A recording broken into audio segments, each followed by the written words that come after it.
Selamat pagi, kembali bersama saya Pascal Tethol dalam Ruang Refleksi. Saudara semua, komunikasi rasanya bagaikan nafas dalam kehidupan kita. Hampir tidak ada satu hari pun kita tidak berkomunikasi. Dan komunikasi itu betul-betul beraneka warna. Ada komunikasi yang berbicara hal-hal sepele, joke, hal-hal yang rumit, bahkan gosip dan cerita busuk tentang orang. Dan itu sangat tergantung dari kita, karena kitalah yang menentukan topik apa yang ingin kita katakan. Kalau kita ikut-ikutan arus, maka kita akan betul-betul menjadi tukang gosip, karena kelihatannya menarik banget kita bercerita busuk tentang orang lain. Lepas dari itu, saya ingin mengangkat satu hal dalam pertemuan dan pembicaraan, yaitu kita berdiskusi tapi tidak berargumentasi. Apa maksudnya? Dalam kehidupan kita akan saling mengungkapkan pikiran untuk menemukan titik temunya. Seringkali di sini orang sampai pada tidak suka satu dengan yang lain, sampai pada bermusuhan. Kenapa?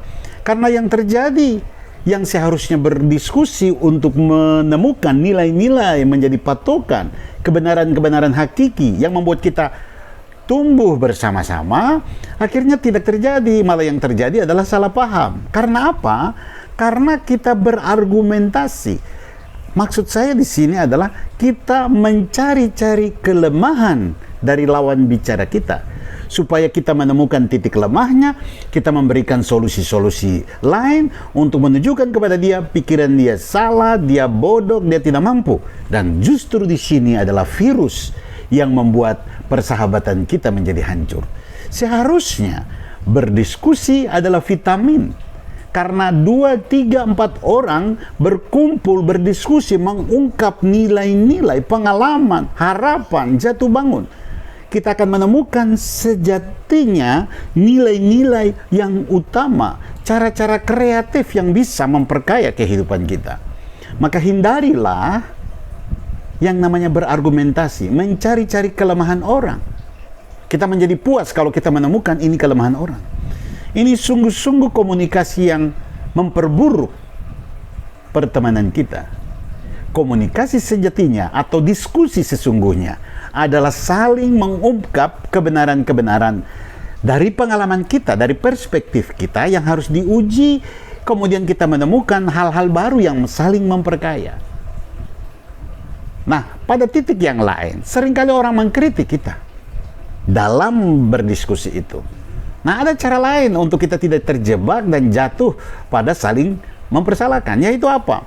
Kalau kritikan orang itu kita dengar dan itu ada benarnya, maka mulailah perubahan itu.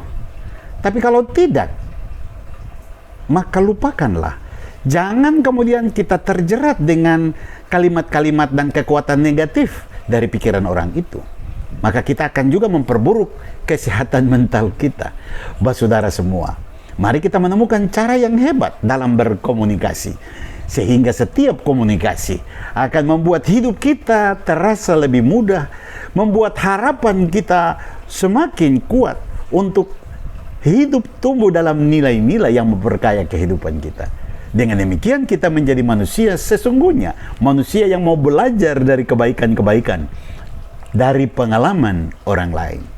Hindari sebisa mungkin mencari-cari kelemahan orang lain, karena itu akan membuat sistem komunikasi menjadi error. Mudah-mudahan apa yang saya sampaikan bermanfaat. Tuhan memberkati.